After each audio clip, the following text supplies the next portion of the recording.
updated it yet. Well, any mail they send you from the Secretary of State, they send to the address on your driver's license, and they don't forward Secretary of State mail.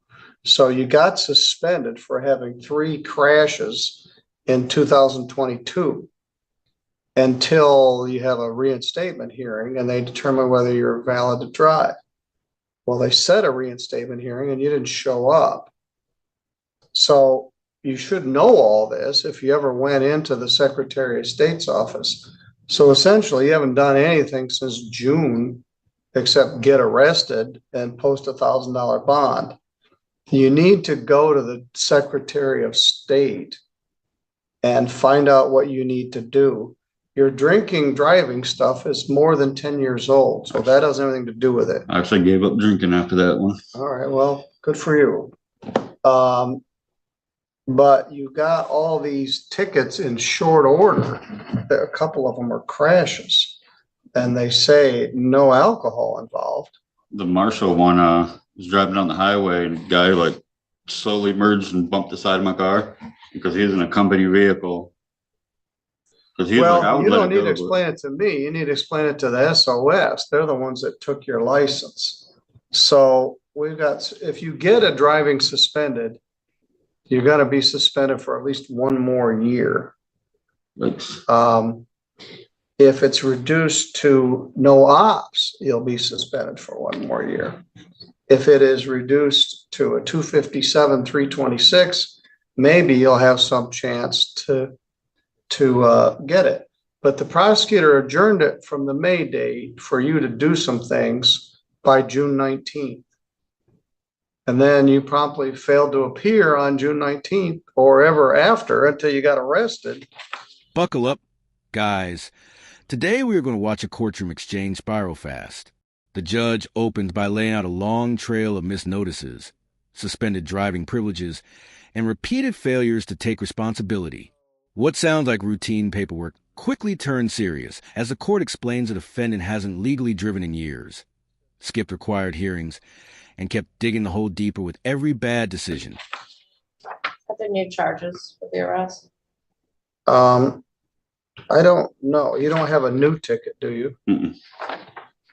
How did you get arrested when you had to post that in December 8th? A mistaken identity. What county were you arrested in? Van Buren, that's in Paw. How long were you in jail in Paw? 2 or 3 days, and then I came out here to Centerville. You were here from the 8th to the 11th, which is 3 days. So you did 5 days in jail, and you posted Judge Patterson was not very happy about this. And the jail gave you today's arraignment day. Judge Patterson wasn't here. So Yes. he spent 5 days in jail and posted $1,000 bond. Right. At this point, we're understaffed. He's served more jail time than he probably would if he gets convicted. We'll just give him the 257, 326 and go on his way. Thank you. The focus shifts to the arrest itself. As the judge questions how this defendant ended up in custody, the explanation grows murkier. A claim of mistaken identity doesn't erase the reality that he spent days locked up across counties. The court carefully counts the jail time, making it clear that whether intentional or not, the consequences have already stacked up. Thank you, Deborah. That's a blessing to you for the new year from the county prosecutor's office. I appreciate it. Although you haven't really done anything to get this squared away. So where you are after today, you're going to be square with me. I'm going to give you 5 days jail credit. Use your bond to pay your fine and cost. And then you're going to get $775 back. You need to go to the Michigan Secretary of State.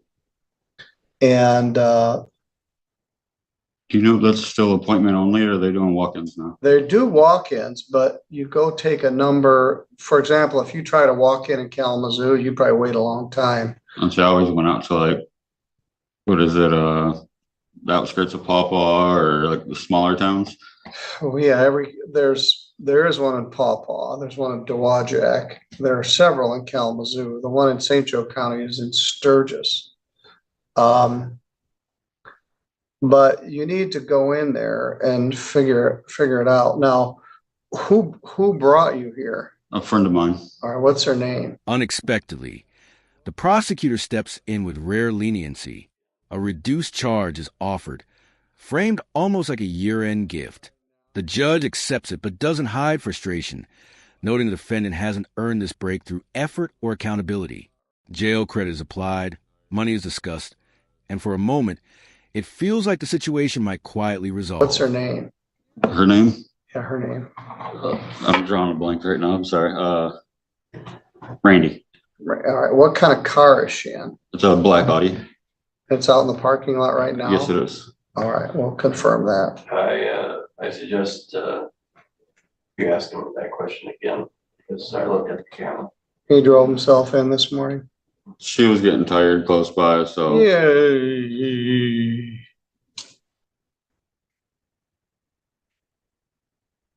I asked her last minute to bring me. Is she in the car right now? Yes, she is. All right, go get her. Ask her to come in. You're an idiot. I just didn't want to miss another date. And Well, so you lied. You didn't want to. Yeesh. Then one simple question changes everything. The judge asks who drove the defendant to court. The answers sound harmless at first, but suspicion sets in immediately. A quick check of courtroom cameras suggests something isn't right. The tension rises as the judge realizes the story doesn't match the evidence and orders the supposed driver to be brought in.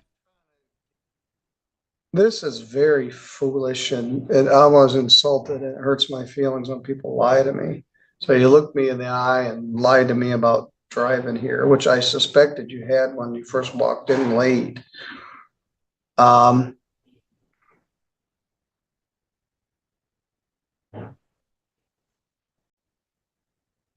Deborah, does that have an effect on your plea offer? Just is what it is. It is what it is. I know it's dumb, but just trying to get it taken care of. All right, you already did 5 days jail. You're not trying to get everything taken care of. You're doing it all the wrong way. Deborah, I'm not going to hang you up here. Thank you for your help. Very Thank you, well. Your Honor. The confrontation lands hard. The judge openly accuses the defendant of lying directly to the court, calling the behavior foolish and insulting. This moment isn't about paperwork anymore. It's about honesty. The defendant stumbles through an explanation, but the damage is done. Even with the plea deal intact, trust in the courtroom has evaporated. Very Thank you, well. Your Honor. All right. Good morning. Which case are you folks here on? We're here visiting. Oh, are you Tom? Yeah, Oh, well, welcome. yeah, thank you. Good morning, Tom. Good morning. This is Miss Davis from the prosecutor's office. Hi. Good to meet you. Meet And you. this is Matea from the public defender office. And we've got our brand new court officer, Vincent, here. He's happy to be here. But we're just about done with the morning. All right, 5 days jail credit, 5 days. First of all, I better do the plea. Do you acknowledge that you were driving a car here in St. Joe County on May 4th of 2023? Yes. And did anyone threaten you to get you to plead to this charge No. or promise you anything? No.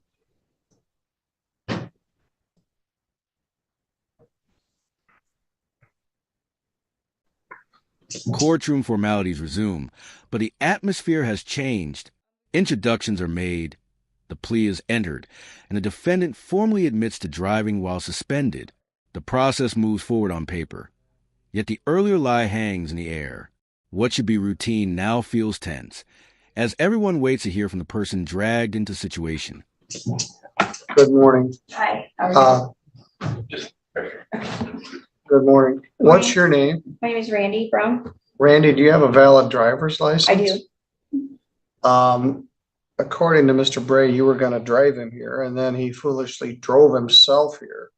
Let me see your valid driver's license. It's in the car. All right, well, I guess I'll take it on faith. Why did he drive? Because he knew the way here. So, You gotta know the way to the jail.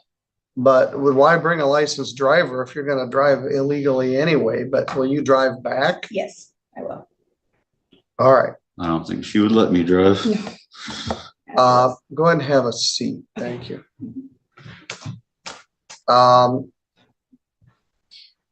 So Where basically, were- she allowed an unlicensed Yeah, driver to that's what I drive. So charged. she's committed a crime, he's committed a crime. It's the last business day of boy. the year. It would just go and The friend is questioned next, and her answers quietly confirm the judge's concerns. She admits she had a valid license and was supposed to drive, but didn't. The judge presses on the logic of bringing a licensed driver only to ignore the law anyway. Her agreement to drive him home closes the loop, but the court's patience is clearly gone. sin no more.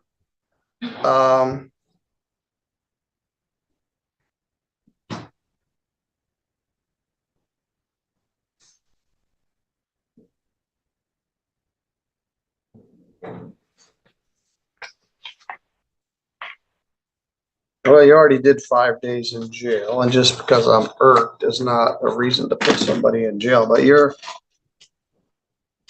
foolish. I tend to believe you're not gonna do anything that you need to do to get your driver's license back. You're gonna keep bumbling along and keep getting stopped.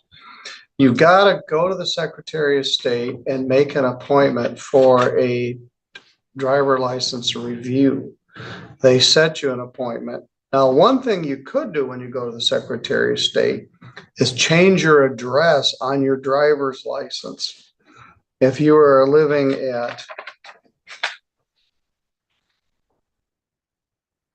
Alpine, at least you can get your mail from the Secretary of State. So you need to go in there, if nothing more, to change your address. Rather than adding punishment, the judge delivers a blunt reality check. No extra jail time is imposed, but the warning is sharp. The judge predicts this cycle will continue unless real action is taken. It's a moment of restraint mixed with disappointment, emphasizing that leniency doesn't equal approval of repeated bad choices. To change your address. Also, when you move, you can no longer easily change your mailing address. I had a visitor this summer who was a postmaster mistress.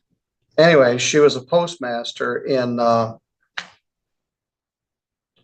Pennsylvania, I think. Anyway, she informed me in order to change your address at the post office, you have to go in twice. You have to go in and get the form. You have to fill it out and bring it back with ID because people were changing other people's address. It was really easy. You just go in and fill out a change of address card. So, but it's even harder with the Secretary of State. So your friend's going to drive home. You're going to go out to the counter and they're going to give you some money back. And you should use it to pay any unpaid tickets that you have. Now, what you've said is you have a repayment plan. Or, no, man, that was the last guy. Do you have any unpaid tickets anywhere else? The judge shifts into instruction mode, spelling out exactly what the defendant must do to fix his situation, from visiting the Secretary of State to updating his address and dealing with unpaid tickets. The advice is detailed and practical. This isn't scolding anymore. It's a roadmap. Whether it's followed or ignored is left painfully uncertain. I think 2. Well, the Secretary of State may be able to tell you that. Thanks. Are they ready to go? They're ready to go. Thanks. That's you earlier than you usually have to do them, but I won't have time to do them this afternoon. No, I usually have prep this early, so. All right, no problem. thanks. Do I have a copy of that waiver from Mr. Matthews? Sarah? Is it? All right, you're good to go. I got some advice. Don't come back. You got a year-end Christmas, New Year's special deal. you lied to me and you didn't apologize, so you can just go and not come back here anymore. I plan not to. Thank you.